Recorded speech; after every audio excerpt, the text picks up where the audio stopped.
Olá, muito boa noite. Boa noite, Gabi. Boa noite, Mauro. Sejam todos bem-vindos ao Rede TV News. Ex-ajudante de ordens de Jair Bolsonaro fica em silêncio e não responde às perguntas da Polícia Federal. Ele é acusado de fraudar cartões de vacina contra a Covid. E você vai ver também. No Dia Nacional de Combate ao Abuso e à Exploração de Crianças e Adolescentes, um alerta. Em 6 anos, mais de 200 mil menores foram vítimas de violência sexual no Brasil. Desemprego aumenta em 15 estados e no Distrito Federal e atinge 8,8% da população brasileira. Mulheres, pretos e pardos lideram desocupação. Essas e outras notícias você vê aqui no Rede TV News. O desemprego no Brasil subiu em 15 estados e no Distrito Federal. De acordo com dados divulgados hoje pelo IBGE, no período, a taxa ficou em quase 9%. Mariana, de 22 anos, tem enfrentado dificuldades em conseguir recolocação no mercado. Ela procura trabalho no setor audiovisual, mas tem feito doces para vender enquanto continua desempregada. Eu trabalho vendendo doces na rua, então eu faço os doces de manhã e à noite eu saio para vender. E é difícil, porque precisa pagar conta, precisa pagar aluguel.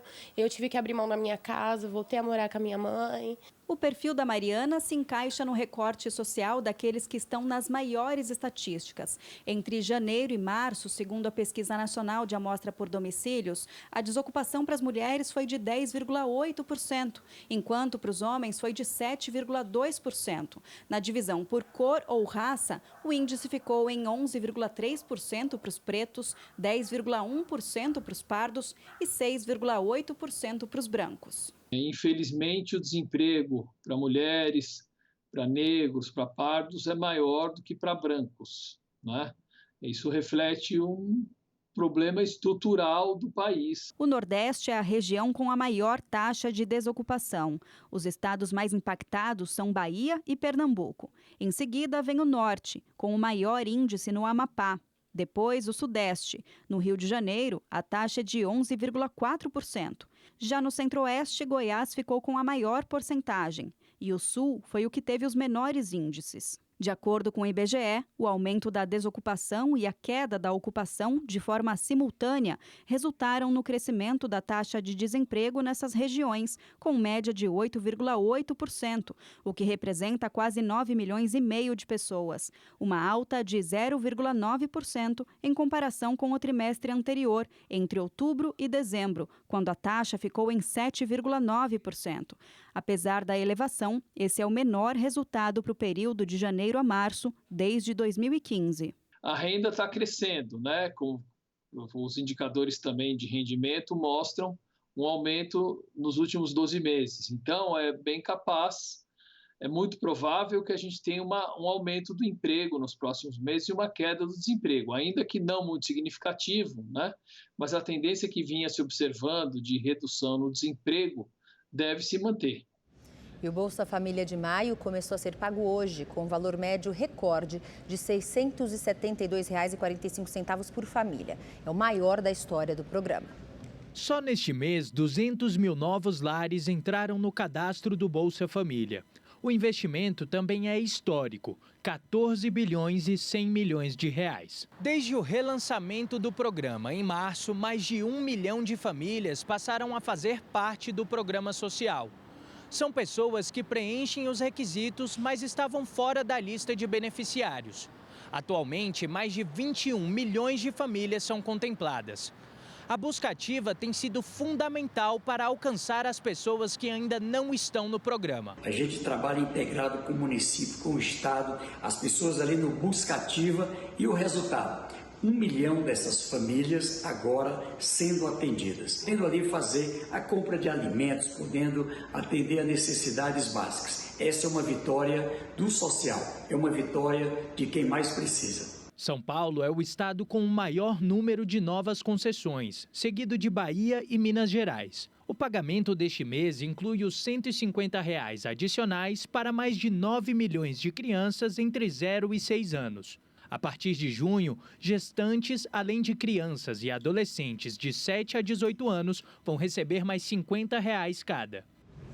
O ministro da Fazenda, Fernando Haddad, agradeceu a aprovação do regime de urgência para a votação do novo arcabouço fiscal na Câmara dos Deputados. Segundo ele, o governo espera que o projeto seja aprovado na próxima semana. Em uma entrevista coletiva em São Paulo, Haddad falou sobre as mudanças feitas pelo relator Cláudio Cajado, do PP da Bahia, e garantiu que as despesas não vão crescer acima da arrecadação.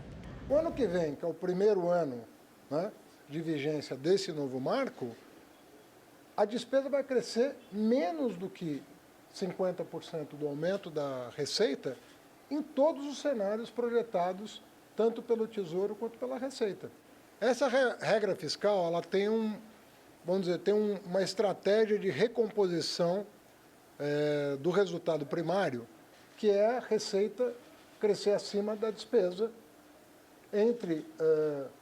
a essa razão, ou a despesa cresce 70% ou cresce 50% da receita.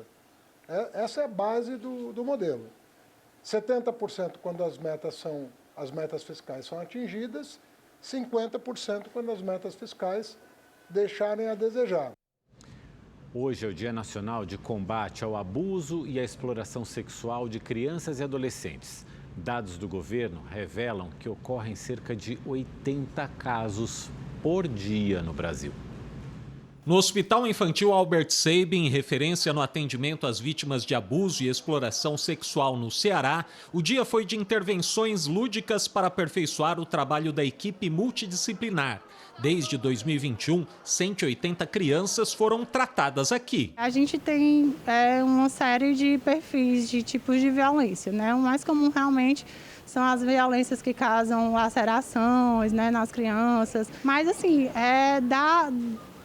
do simples abuso até uma lesão mais grave, né, que gera uma consequência física bem importante na vítima, né, a gente recebe todo tipo de caso. O Ministério da Justiça aproveitou a data para divulgar o resultado da Operação Caminhos Seguros. Nos 18 primeiros dias do mês, 877 pessoas foram presas e mais de 6.000 materiais pornográficos apreendidos. Um boletim do Ministério da Saúde divulgado hoje apontou que entre 2015 e 2021 foram registrados cerca de 200.000 casos de violência sexual contra crianças e adolescentes.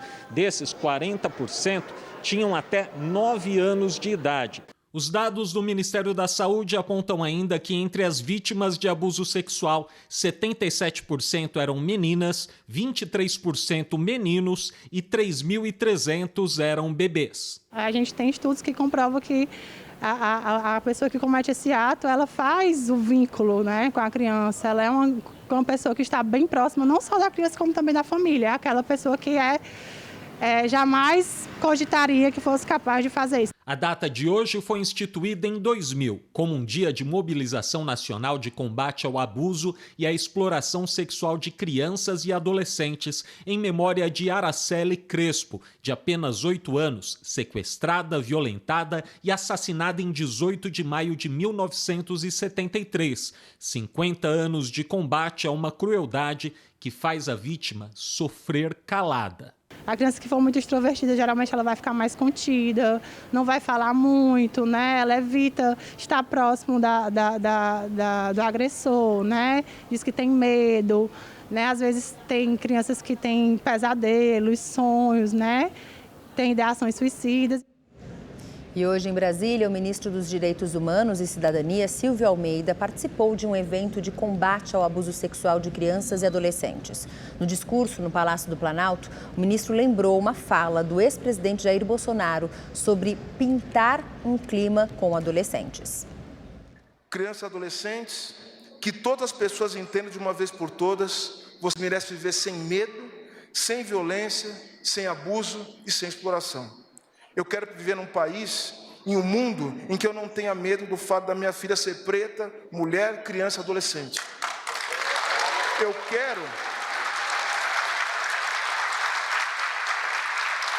quero ainda viver em um mundo em que eu não tenha medo da maldade de pessoa adulta que é capaz de matar o sonho da inocência.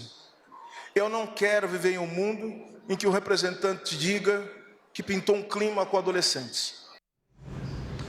E o ministro da Justiça, Flávio Dino, fez um balanço de operações que combatem a exploração sexual infantil. O repórter Igor Damasceno acompanhou a divulgação e conversa ao vivo com a gente agora. Igor, quais foram os principais números que o ministro trouxe? Boa noite para você. Oi, Mauro. Boa noite a você, também a Gabi. Boa noite a todos. De acordo com o Ministério da Justiça e Segurança Pública, entre os meses de janeiro e maio deste ano, 106 pessoas foram presas em flagrante por cometerem crimes sexuais contra crianças e adolescentes na internet. Ainda de acordo com o ministro Flávio Dino, foram cumpridos pela Polícia Federal 198 mandados de busca e apreensão. 37 vítimas foram identificadas. Elas estão sendo acompanhadas pelo Conselho Tutelar e também recebendo amparo psicológico.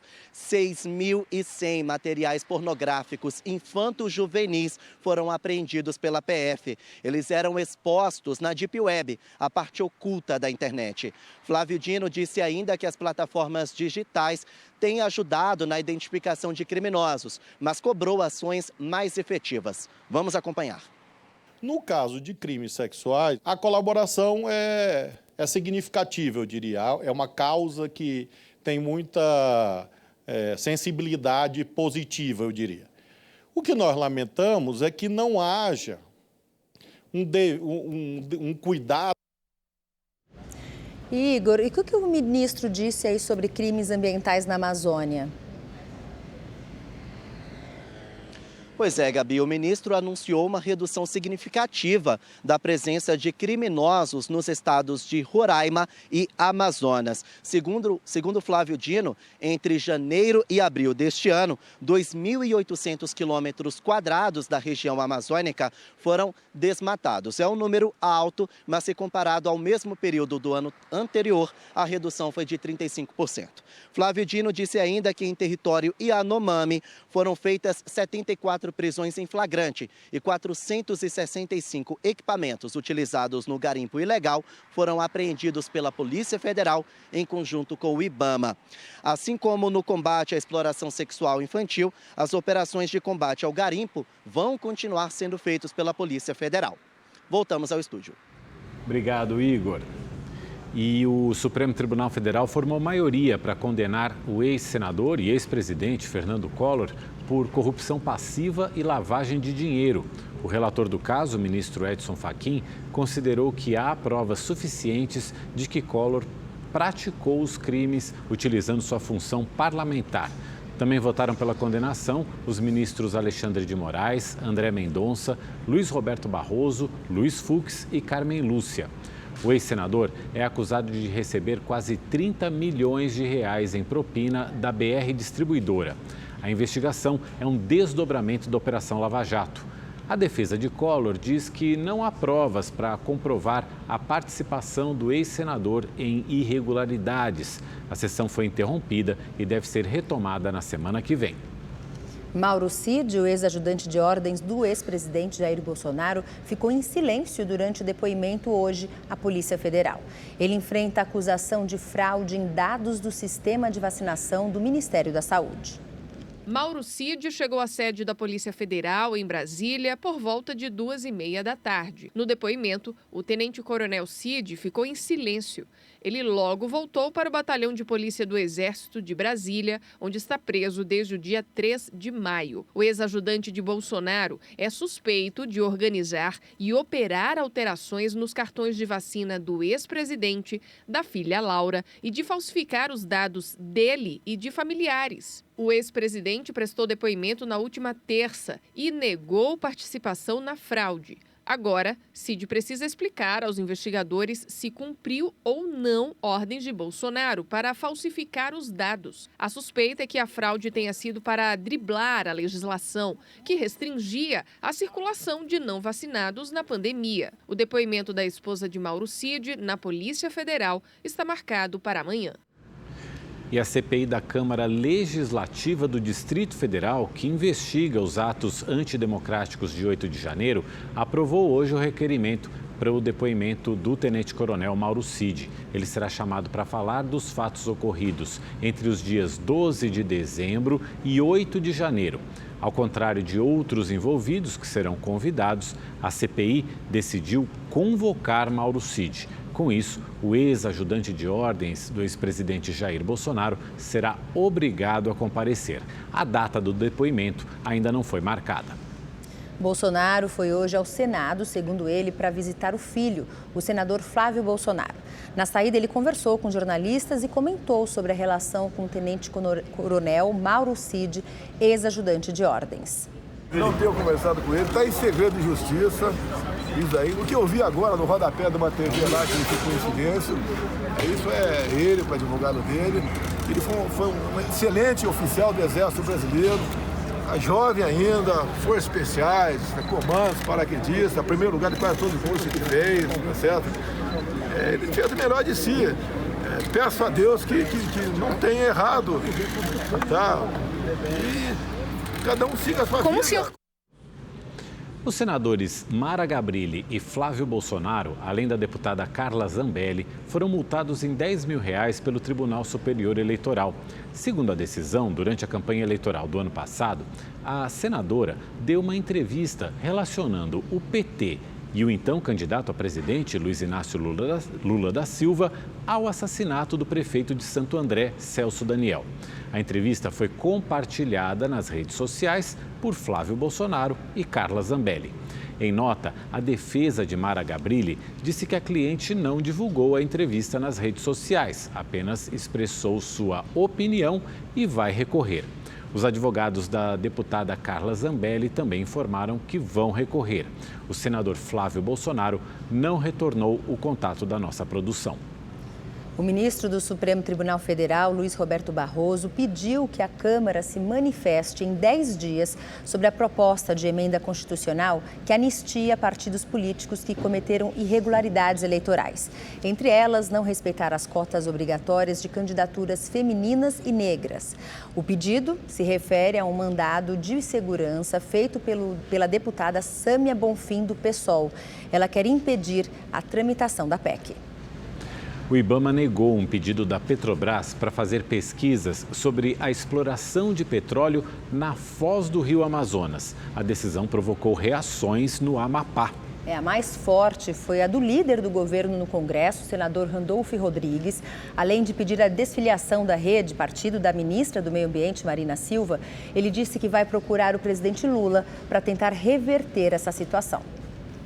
A decisão do IBAMA foi mais um golpe numa batalha que já dura mais de 10 anos. A Petrobras tenta autorização para estudos em águas profundas na região conhecida como Bacia da Foz do Amazonas.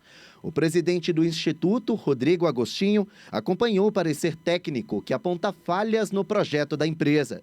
Segundo o documento, há incertezas para o atendimento à fauna em caso de possíveis acidentes, além de impactos em 3 terras indígenas em Oiapoque. A Petrobras nega e, em nota, afirma que atendeu rigorosamente todos os requisitos do processo de licenciamento e que os recursos mobilizados para a realização da avaliação pré-operacional foram feitos estritamente em atendimento às decisões e aprovações do IBAMA. O governador do estado, Clécio Luiz, lembrou que os estudos seriam feitos em águas profundas a mais de 170 quilômetros da costa do Amapá e mais de 500 quilômetros da Foz do Amazonas. Segundo ele, foi uma decisão política. É mais uma decisão tomada em um gabinete por alguém que não é da Amazônia, que não conhece a Amazônia, que não veio à Amazônia e que não dialogou com quem mora na Amazônia. O líder do governo no Congresso, o senador Randolfo Rodrigues, também reagiu. No Twitter, ele criticou a decisão e, em seguida, anunciou a desfiliação da Rede Sustentabilidade, partido da ministra do Meio Ambiente, Marina Silva. A ministra não se manifestou. Randolfo Rodrigues disse que vai tentar reverter a decisão do IBAMA. Ficaremos aqui em Brasília, junto com os demais colegas senadores do Amapá e os demais membros da bancada, para buscar uma reunião emergencial com o presidente em exercício, Geraldo Alckmin. Junto com isso, aguardaremos o retorno, neste final de semana, do presidente Lula, para discutir sobre essa decisão, que é infeliz, é lamentável e, sobretudo, desrespeita todos os amapaenses. Já os ambientalistas comemoraram a decisão. A organização não governamental WWF Brasil afirmou que o IBAMA se baseou em critérios técnicos e lembrou os compromissos assumidos pelo governo de preservar a Amazônia e mudar a matriz energética. Nesse momento, a gente não pode mais estar com uma matriz energética baseada em combustíveis fósseis. Então, essa decisão ela nos oportuniza uma discussão maior sobre o modelo de energia que a gente quer para o Brasil no futuro. O Brasil assumiu o compromisso, com a transição energética e é o momento da gente pensar que fontes de energia que a gente quer. No programa É Notícia, que vai ao ar hoje às 11h45 da noite, o jornalista Kennedy Alencar entrevista Vinícius Marques de Carvalho, ministro da Controladoria Geral da União. Ele falou sobre o uso do cartão corporativo pelo ex-presidente Jair Bolsonaro. Se confirmada essa profusão de uso do cartão ou de saque em dinheiro para pagar despesas que passam por uma conta corrente de um terceiro, inclusive. Se essas coisas se confirmarem, vamos aguardar o resultado das investigações, de fato ali você tem ali uma mistura, digamos assim, de espaço público, né? Dinheiro público e privado. Patrimonialismo. Agora Vinícius, precisamos esperar o resultado. Se confirmar, tem crime. Sim, tem ilícitos ali, talvez até crimes mesmo. Na entrevista, o ministro da CGU falou também das investigações sobre a fraude no cartão de vacinação de Jair Bolsonaro. A nossa corregedoria fez essa investigação, levantou todos os registros de vacina relativos ao ex-presidente. Tudo isso compôs um enredo para, de fato, consolidar uma ideia de que o cartão teria sido fraudado. Né? Então, isso foi levado à Polícia Federal. Ele não se vacinou, mas se frauda o cartão dizendo que ele se vacinou. Isso, houve isso. Então, tudo, converge para a hipótese de que, de fato, ele não tomou aquela vacina. Né? E de que houve uma fraude no cartão, então. Vinícius Marques de Carvalho falou sobre delação premiada e que é preciso rever a forma como são feitos os acordos de leniência. Eu acho que é preciso rever a forma como a gente faz esses acordos em colaboração com outros órgãos. Porque se a gente quer que esse instituto funcione, Kennedy, a gente pode discutir se a gente quer ou não, mas se a gente quer que esse instituto funcione da maneira adequada, ele está previsto na lei, a gente precisa ter órgãos que trabalhem para garantir segurança jurídica. Eu acho que assim, as delações, elas não podem servir como um elemento de prova principal para punir ninguém. Eu acho que elas são sempre o começo de um processo que tem que se configurar com outros elementos. A delação é para descrever fatos, então a gente precisa tomar muito cuidado com ele. O ministro Vinícius Marques de Carvalho enfatizou ainda a importância do Conselho de Transparência e Integridade e a participação efetiva da sociedade civil nesse processo. O que nós fizemos foi reestruturar o Conselho de Transparência, abrigando esses temas, transparência, integridade e anticorrupção, para que a gente possa ter uma participação da sociedade civil na construção dessas políticas. Nós ampliamos bastante a participação da sociedade civil. Hoje a sociedade civil é 2/3, mais ou menos, do Conselho, então 40 pessoas por aí, um pouco mais. E essas pessoas representam todos esses temas. A entrevista completa você acompanha hoje às 11h45 da noite. O Tribunal de Justiça do Estado de São Paulo suspendeu a compra de 20 mil câmeras de segurança com reconhecimento facial. Os equipamentos seriam usados pela Prefeitura da capital paulista. Ao vivo, o repórter David Diogo tem os detalhes dessa decisão. Boa noite, David. Boa noite, Mauro, Gabi e a todos que nos acompanham. Pois é, Mauro, o juiz Luiz Manuel Fonseca diz na decisão que existem riscos concretos de reprodução de racismo estrutural do dispositivo de reconhecimento facial e que há uma necessidade de uma ampla regulamentação e de estudos prévios, o que não teria sido feito pelo município. Ele argumenta ainda que a prefeitura falhou em elaborar um plano prévio para implementação das câmaras. Além disso, foram apontados riscos de violação da Lei Geral de Proteção de Dados pessoais e de direito de imagem. Em dezembro do ano passado, a Prefeitura já havia suspendido a compra das câmeras justamente devido a uma mobilização de políticos e entidades. Essa preocupação apontava que havia possíveis condutas racistas. Com essa decisão de hoje, o Tribunal de Justiça de São Paulo, a Prefeitura tem 30 dias para se posicionar e ter uma ampla defesa. Em nota, a Prefeitura de São Paulo disse que ainda não foi oficialmente notificada, mas que assim que recebê-la, vai tomar todas as medidas judiciais cabíveis para a reforma da decisão. Gabi? Tá certo, obrigada, David. Boa noite para você. E um prédio desabou em São Cristóvão, na zona norte do Rio de Janeiro. Segundo a Defesa Civil, o imóvel, que já foi sede da Rádio Tupi, estava sendo demolido sem autorização da Prefeitura. Os bombeiros precisaram retirar uma mulher de 86 anos que estava acamada e mora ao lado do edifício. A casa dela também foi interditada. Apesar do susto, ninguém ficou ferido. Em um caso de racismo no Rio de Janeiro, uma mulher foi presa em Campo Grande depois de ofender e agredir os porteiros do condomínio onde ela mora. E ela já respondia a um processo por bater num vizinho. Olha lá, agredindo. A gritaria chamou a atenção dos moradores do condomínio. A moradora sem tag, não quis se identificar, passou direto, agora voltou e está agredindo ele. A mulher é contida pelo marido, mas acaba voltando e a confusão continua.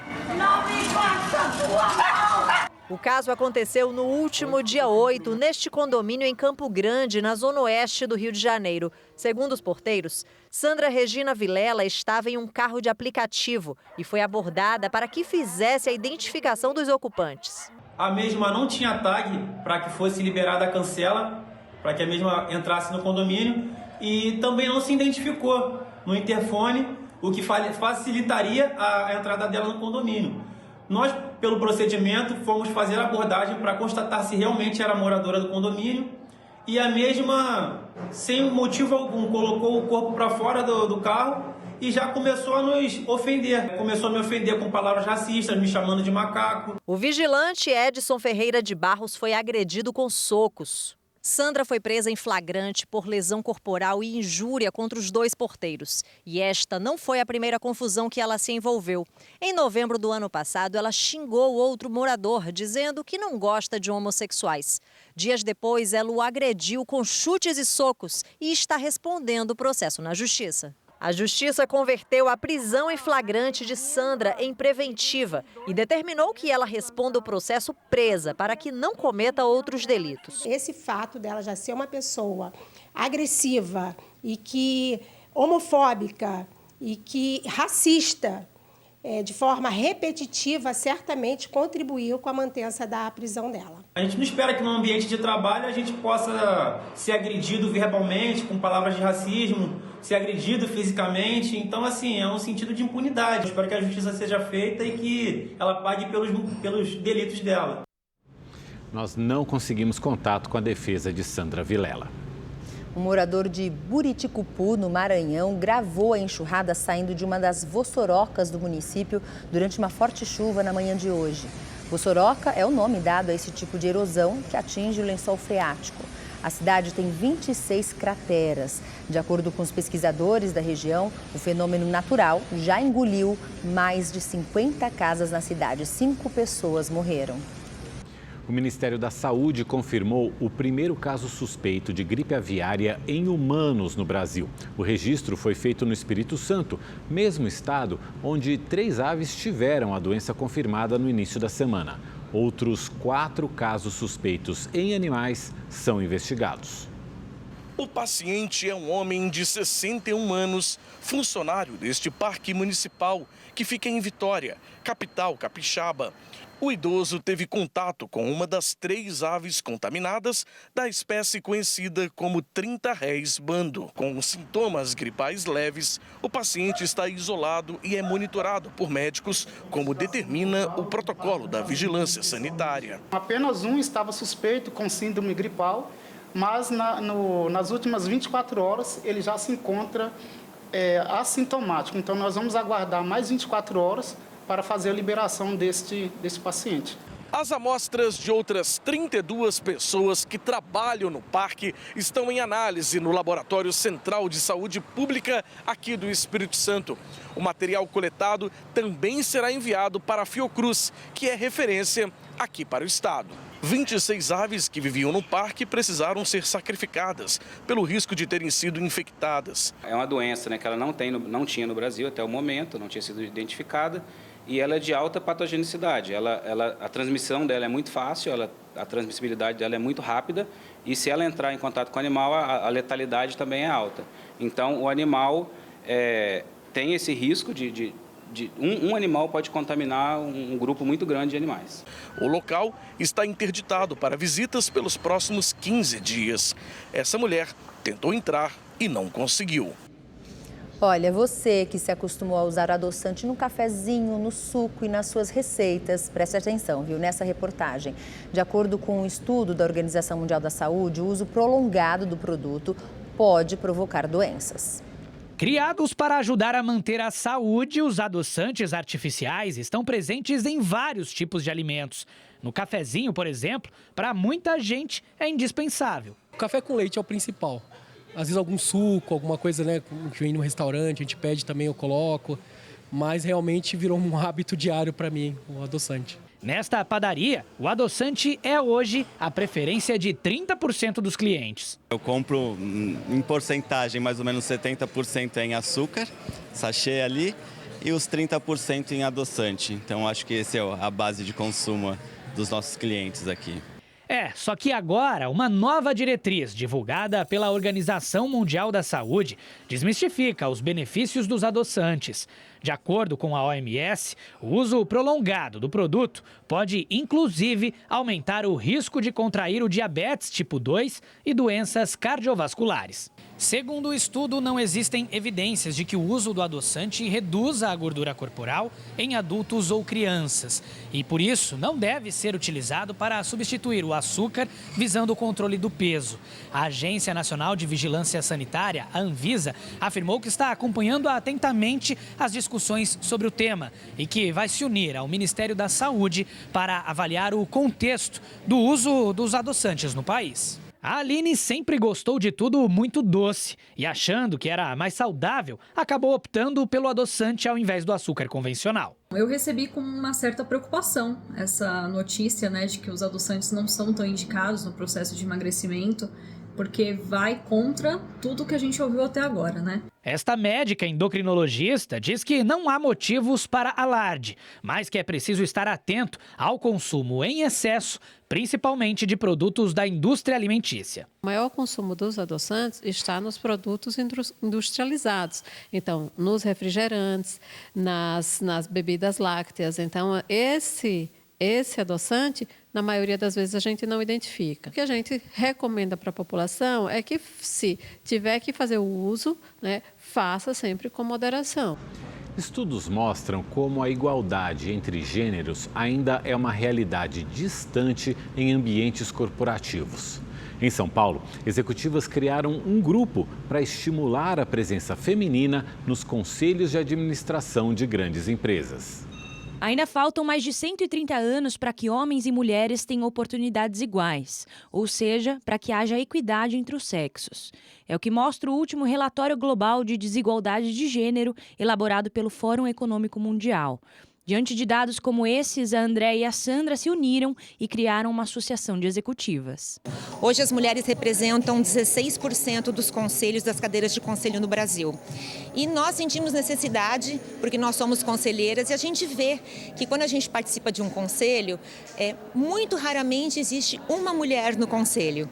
Então, a partir daí, Sandra e eu conversamos e falamos, vamos fazer um grupo. O Mulheres em Conselhos começou há 8 meses, com 120 participantes. Hoje, já são mais de 300. Posições de conselho é networking. Então, na nossa visão, é vital que tenha esse tipo de encontro, porque é networking, é indicação. De cada 10 conselheiras, 9 estão em posições por indicação. e não por recrutamento através de qualquer outra plataforma. Então, nós entendemos vital esses encontros. Ocupar altos cargos e posições em conselhos ainda é um desafio para as mulheres, mas aos poucos esse passo vem sendo dado e é visto como necessário por grandes líderes do mercado. Eu diria que tem que haver a mesma boa vontade que há com o homem e com a mulher. Treinamento, foco, oportunidades têm que ser iguais. E aí vão competir homens e mulheres no afunilamento da carreira. Diversidade, né?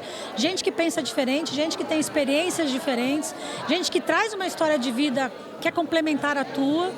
Então isso faz com que é para a vida. Hoje é o Dia Internacional dos Museus e para celebrar a data, o Rede TV News visitou um deles, único no país. Funciona dentro de uma escola pública do Recife com quase 200 anos de história. Um pirarucu, o maior peixe de água doce do planeta, coletado na Amazônia ainda no século XIX. A mandíbula de uma baleia, primatas, aves, insetos, plantas, fósseis. Peças raras que formam o acervo do Museu de História Natural Louis Jacques Brunet, que fica dentro do ginásio pernambucano, no centro do Recife. Aqui, cerca de 350 objetos estão à disposição de estudantes e professores que aprendem e ensinam a partir da observação do mundo ao nosso redor. Os estudantes eles percebem quanto é importante essa compreensão do patrimônio, né, de manter também esse espaço e esse acervo. Eu me sinto privilegiado, né, em estudar em uma escola como essa, como o Ginásio Pernambucano Aurora, que é uma escola em si do século XIX, então a escola toda, né, é um patrimônio, e ter a oportunidade de ter esse contato com o Museu Louis Jacques Brunet, para mim é um privilégio muito grande. E também para passar para os estudantes essa conscientização de conservação com o patrimônio. Os museus escolares surgiram no Brasil nos anos de 1930, a partir da influência do Escola Nova, um movimento que surgiu na Europa e que tinha como objetivo promover uma renovação do sistema educacional. Mas o Ginásio Pernambucano, fundado ainda em 1855, já apresentava essa proposta pioneira de trazer o museu para dentro da escola. O ginásio em si já é um delicioso convite à história do Brasil. É a escola pública mais antiga em funcionamento do país. Um prédio tombado pelo Instituto do Patrimônio Histórico e Artístico Nacional, o IPHAN. Aqui, estudaram personagens importantes da nossa história, como a escritora Clarice Lispector e o também escritor e dramaturgo Ariano Suassuna, o ex-presidente do Brasil, Epitácio Pessoa, o magnata da comunicação, Assis Chateaubriand, e o sociólogo Celso Furtado.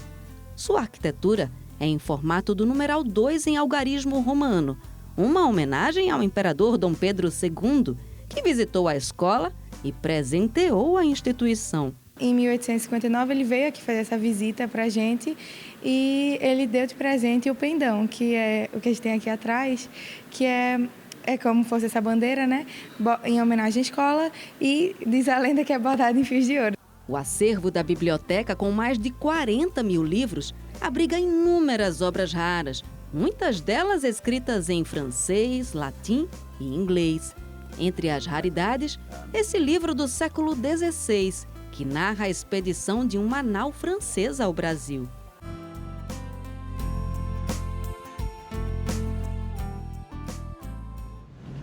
Rede TV News fica por aqui. Obrigada pela sua companhia. Até uma próxima. Uma ótima noite para você. Obrigado por hoje e até amanhã.